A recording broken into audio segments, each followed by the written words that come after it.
The Carpenter and the Cradle, a History Weaver Adventure, Book 1, by Connie Worden, read by the author. Chapter 4.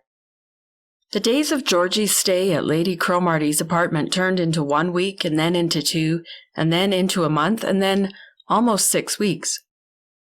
At first, June and her sisters and Fern Man tried not to neglect Georgie, but it was tough sledding. More like dragging a sled up a steep hill in waist-deep snow, actually. Georgie understood what was said to her. She would respond with the appropriate action when any was required of her. She was taken back to hospital for numerous checkups and had her casts removed, and she cooperated with it all. She'd been taken shopping and had picked out some items of clothing for the Eagles to buy for her. It was an improvement over the first time they'd met her in the hospital, when she hadn't apparently acknowledged any existence outside her own, maybe even including her own. But after 6 weeks, Georgie still hadn't spoken. Not to Lady Cromarty, that personage reported to the others concerned, nor had she spoken to Paul or April Eagles or to their daughters. She spent her time sitting in front of the TV the Eagles had brought up for her to watch. Lady Cromarty only had her wireless set, as she insisted on calling her radio. But Lady Cromarty told the Eagles that, although the TV was on all day long in Georgie's room, Lady Cromarty had noticed that she wasn't usually watching, but had her eyes focused out the window of her room. Even when she was still on crutches, June could often hear her heavy tread going down the stairs and not returning until hours later. It was unlikely she was walking anywhere far away, but what she was doing during that time in the outside world of Eversley Road was anyone's guess. No one liked to force her to speak before she was ready, but it had been so long that it was inevitable they try. Questions had, of course, been put to her, questions about what she wanted to happen to her once she left Lady Cromarty's, questions about where she came from and who should be contacted to be made aware of her whereabouts, questions as to her identity and place of origin. They were all ignored or met with the same hard silence, while Georgie turned her head and looked away from the questioner. The local sign language expert who taught sign language at the community college was brought in to try and communicate with Georgie, in case she should turn out to be deaf, though she seemed to understand well enough. But there was no response at all to the sign language. It seemed a hopeless case. But some decision had to be made in spite of Georgie's lack of speech. The Eagles family, as being heavily involved in Georgie's situation, was invited to sit in with Lady Cromarty while that lady informed Georgie of the facts at hand. She called Georgie to the dining room table and asked her to sit down. Georgie, as usual, wordlessly did as she was asked. Lady Cromarty cleared her throat and dived in. "Georgie, as you know, I was granted status as an emergency foster home so that there would be some place for you to come after you were released from hospital.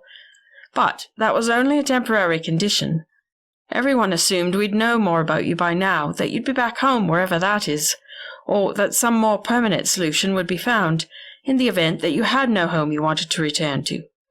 Well, I'm afraid my time and status is running out for you to stay on here, and the powers that be haven't managed to uncover your identity yet.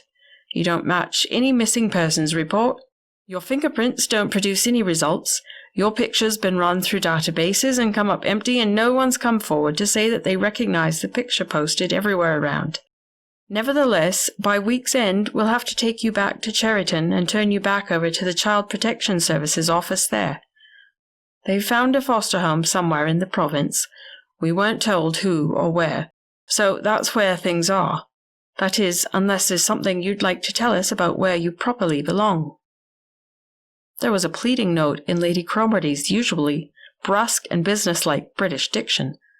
She let her last words hang in the air quietly for the better part of a minute. It seemed like a long 10 minutes to June, but from the clock on Lady Cromarty's dining room wall, she could see it was really only 1 minute. But there was no answer to the plea. Just Georgie's eyes fixed unblinkingly on some point directly over Lady Cromarty's left shoulder. "All right, then, I suppose that's that," Lady Cromarty said. Her normally perfect posture showed the defeat by a tiny slump of resignation in her shoulders. By week's end, she repeated. The Eagles stood up and excused themselves and made their exit as quickly as they could. Then it was Friday. Saturday was the day Paul was scheduled to drive Georgie back to Cherryton early in the morning to deliver her back to the Child Protection Service custody. June wondered if she'd ever see Georgie again. She supposed the polite thing to do would be to say goodbye, but was there a point to the formality? She'd done what she could do. As far as she was concerned, her duty was done. There had been no bonding between Georgie and herself. Why bother saying goodbye? June was wrong when she thought that she'd never see Georgie again, however. She was in the midst of deep, deep sleep later that night, Friday night, when something brought her out of it abruptly. She sat up, heart pounding. Was it a sound that had woken her? She had the impression of her name being called softly. She listened intently, fully awake now. Whatever it was, maybe the sound would be repeated, if it had been a sound that wakened her. And then she heard it. It was her name being repeated in a low call. It was coming through the open window above her bed. It wasn't a voice she recognized. She quickly sat up and pulled back the sheer curtain. She could see nothing. "June, it's me, Georgie," the call came again. June nearly fell out of bed in her shock. Her eyes gradually found the dark shape below her window at ground level. "Can you come out and talk to me?" the dark shape asked her. Without an answer, June slid out of bed and found a sweater she had on a hook on her wall. She pulled it on over her thin pajamas. Good thing July, with whom she shared a room, was a solid sleeper. With luck, she might get out of the room and the house without being heard. At the side door, she slipped into shoes and turned the lock soundlessly, leaving the door slightly ajar as she went out, so as not to risk waking anyone with the sound of a door closing. She made her way down the outside stairs and found Georgie waiting for her by the side of the house. June and July's bedroom was on this side, but Georgie waited out of visibility range of anyone who might happen to look out that window. "Georgie, is that really you? You can talk?" June said to her in a low voice. "Yes, of course I can, and my name isn't really Georgie, it's Victoria. But never mind that. I don't care what you call me. Listen to me, I have something to ask you." "What is it?" "I need your help. You've always told me that if there was anything I needed from you, I should ask you. Well, now I'm finally asking." She was quoting June's own words, all right. But June had never expected to be asked. She hadn't expected Georgie, this Victoria business was going to be hard to get used to speak to her at all, ever, much less take her up on her offer of help. "Yeah, of course I want to help. I just don't know that I'll be able to." "I don't need much. I won't be asking a lot of you." "Well, tell me what it is before I agree so I know what I'm getting myself into." "I have to run away again, tonight. I can't go back to the foster care people. I won't go into a foster home. I can't play like I can't speak forever. Eventually they'd find out who I am and where I come from. I can't go back there. It'll be the end of me. They'd take me back to where I ran from and it'd be over. Like that." June's eyes grew huge when Georgie snapped her fingers to illustrate what her life would be worth if she returned to her home. "Do you believe me?" Georgie's voice was low and earnest. June couldn't help it. She did believe her. She wasn't sure it was wise, but she couldn't help believing Georgie. The desperation in her manner convinced June. "Yes, I believe you," June said. Her voice was equally low and earnest. "Will you help me then?" "If I can." June could feel herself starting to blush and stammer. Well, that is, if there wouldn't be something wrong in helping you. If I should do it." "Do you think it would be wrong to help me save my life?" "Well, no, of course not. I just don't like, lying about things. I'm a terrible liar. No one would believe me, even if I try. Will this mean I'll have to lie to my parents or Lady Cromarty or anyone?" "It might." "Oh." June digested this piece of information in silence. "If it would mean keeping it secret that you know where I am. Not exactly, I trust you. That's why I'm asking you for help. That, and you offered, but I don't want even you to know exactly where I am. But I'll be around here somewhere. I have a spot picked out, actually. But I don't want you to try and figure out. You just may have to tell lies not to give it away that I'm still around and we're in contact." "I see," June said slowly. Then she added, "I'm willing to try and help you how I can, and I'll try to keep any secrets of yours. I can't promise. I'm not the greatest at secrets, but I'll try. That's all I can do."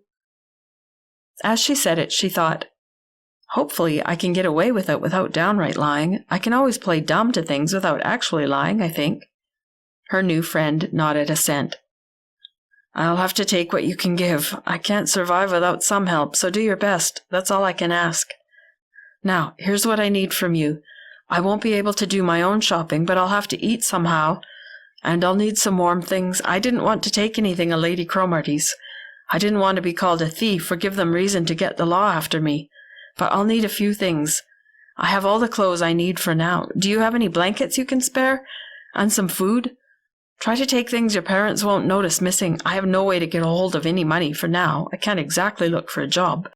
So helping me will mean bringing me a supply of food every week.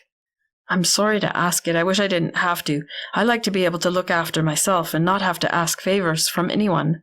But it's all I can do right now." "Don't worry, it's not a problem." June jumped in hastily. "It won't be stealing if I give you the food, and I can definitely give you blankets and warm things. I have extra. My parents wouldn't mind at all if they knew about it. In fact, I get an allowance for helping out in the bookshop. I can use it to buy your food for the week, and then no one will have to notice that food's missing." Georgie grimaced. "I hate you using up all your pocket money. You'll need it for other things." "It'll be fine. I usually just save it anyway. Not much to spend it on in Beaver Row," June assured her. Georgie shrugged. "I guess it might be best," she said.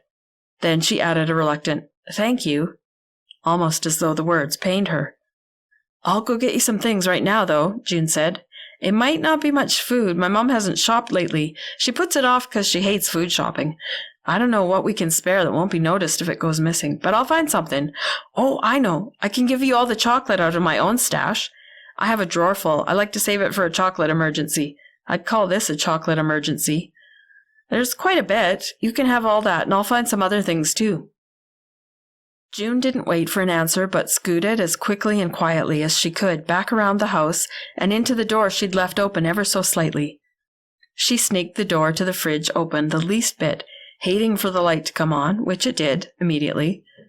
She quickly pushed the button that kept it off when the door was closed and fumbled around in the dark, feeling for anything that wouldn't be likely to be missed. Then she found a plastic grocery bag out of her mother's collection in the pantry and filled it with the bits of food she decided on from a quick rummage around the cupboards and pantry shelves. It filled rapidly. It was always surprising how much food there was in her house, even when it often felt like there was nothing to eat. Nothing good, that is. But Georgie wouldn't be picky, she didn't imagine. She then entered her room quietly again. Pulling open her chocolate drawer in her desk, she filled another grocery bag, and under her arm she tucked a spare blanket that she'd pulled from off the top shelf of her closet. Fortunately, she and July never kept their closet closed. She located the blanket soundlessly without having to make the closet door squeak. There was a small stash of other things on top of the blanket, but she carefully lifted them with one hand and pulled the blanket out from underneath with the other. She shot a look at the sleeping July. Her sister rolled over, and the soft, deep breathing stopped momentarily. But there was no other indicator of wakefulness, so June carried on with her task. She found a few other items that occurred to her that Georgie might want. She'd have to ask Victoria if it was okay to keep calling her Georgie. It was too hard to think of her as Victoria. She tossed the add-ons into the bag with the chocolate and exited the room as silently as she'd entered it, casting one more quick glance at the lump in the other bed that was the sleeping July. There was no motion from the lump, so June breathed a sigh of relief and carried on outside and back to Georgie. The girl was sitting on the damp grass with her back against the side of the house. "There you are. I was afraid you weren't coming back." "It took some time, that's all. How long do you think these 2 bagfuls will keep you going?"